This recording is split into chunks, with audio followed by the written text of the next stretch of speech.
Hi, everyone. My name is Mark Kilmer. I teach seventh grade math at Tumwater Middle School. And I just wanted to welcome you to the classroom. I've had a really good time so far meeting everybody's children. So far, I think that everything is going pretty well. We're having sort of a tough beginning of the year because we're sort of like getting used to coming back from distance learning and what it's like to be in middle school. And so we're working hard at the beginning of the year just to get everybody on the same page about school expectations. This year in math, our students are going to be learning more about integers and fractions, and using operations with both of those, positive and negative numbers. We will be going over generating equivalent expressions and solving multi-step equations. Eventually, we will climb into like creating systems of linear equations and graphing and finding points of intersection. We're going to talk about proportional relationships quite a bit, percentages, increase and decrease, and unit rates. And we'll also cover some geometry, angles, surface area, volume, Pythagorean theorem, and transformations. We will also talk about probability quite a little bit, and we'll also cover some data analysis.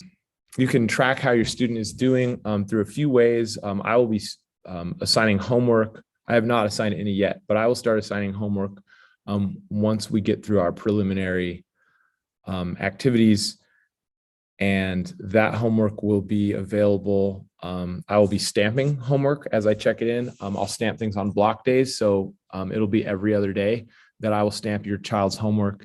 So you can see their stamps in their physical math notebooks. I will also be putting their homework marks whenever they take a quiz. When they bring their quiz up, I will have them show me their homework stamps, and then I will put the number of homework stamps that they have in the grade book as well for the week. And I will put that in, or not in the grade book, in Canvas.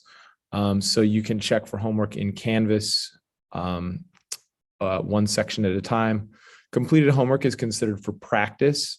So the student's grade is going to be based entirely on their letter grade will be based entirely on their scores from their demonstration of ability on quizzes and tests and large projects, and not from day-to-day homework. But day-to-day homework will definitely inform their understanding of the types of questions we're going to see on quizzes and things like that. So they're still very important.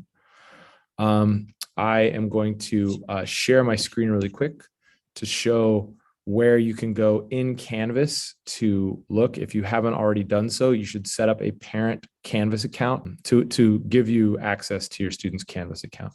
When I am in Canvas, once I'm in Canvas, you can see what you've missed if you miss a day, or if you just want to see what the assignments are for the week, or if for some reason you end up having to stay home.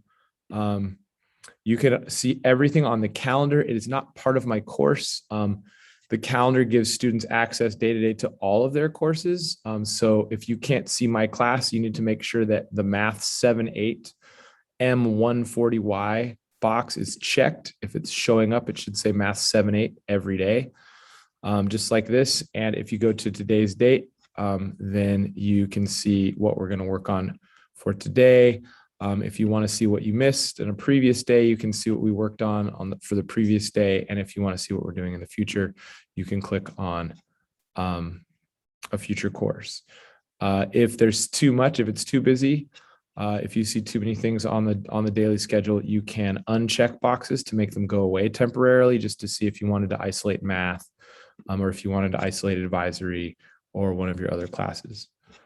But if you want to see my course, I'll walk you through my course homepage.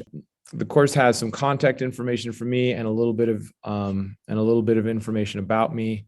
The course calendar, there's a link to that. So you can go, if you are on the homepage, you can get a link directly to the course calendar. The Canvas grade book is here, so you can see your students' grades, and all of the course modules will lay out the assignments. The course syllabus sort of talks about all our learning targets and how we'll run things for the year. So sort of what to expect. And there's a daily schedule if you're feeling confused about that. Student access to Google Drive, their email accounts and Student View are on here.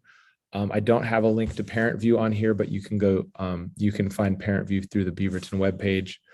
And then CPM is going to be the website that is the electronic textbook that we're going to be getting our lessons from for the majority of the year. And Dreambox is math practice, although some students say they don't really like it very much or that it gets very glitchy. But some students really enjoy it, and it's pretty good for sharpening up your skills. I wanted to also provide you a little bit of information about how things will be graded. So when we do take tests and quizzes, we'll be evaluating everything all year based on the MYP standards of demonstrated understanding, student ability to pattern find, using real world application of the mathematics, and then communication, like talking about their thinking, showing their work, showing how they figured out their math. Students are going to be evaluated on all of those things all year using the 0 through 8 MYP scale. They'll be given a grade for each learning target based on their performance in each of these areas, one unit at a time. Finally, I wanted to talk about a couple of helpful things for students. Sometimes students find it helpful to go back and rediscover things. I recommend Khan Academy, which is amazing free school. I recommend Khan Academy to anybody for anything really.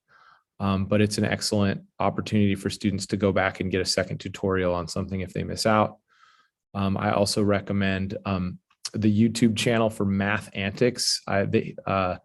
The guy on there just does a really good job of explaining things and diagramming and illustrating things in a way that is just much more polished than anything that I would be able to produce in a school year.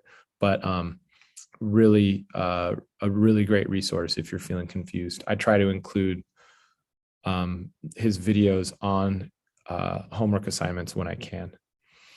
The best way to contact me if you need anything is to email me. You can obviously email me at any time. I usually respond to email during the workday. I'm occasionally on my computer after work at home, checking email. Sometimes I'm not available for that. Some students and parents have sent me messages through Parent Square, and that will come to my email box if you use Parent Square. However, sometimes I've had trouble responding to those messages, so I just recommend direct email, but trying to get all the glitches figured out for Parent Square, so that should be available soon. Please let me know if you have any questions in email. I am sorry that we are meeting virtually. I really was looking forward to seeing everybody in person this year. I love being in the classroom with all of the students, and I'm sorry that I don't get to meet parents in person. Looking forward to seeing you around this year and getting to know you all better. Thank you so much.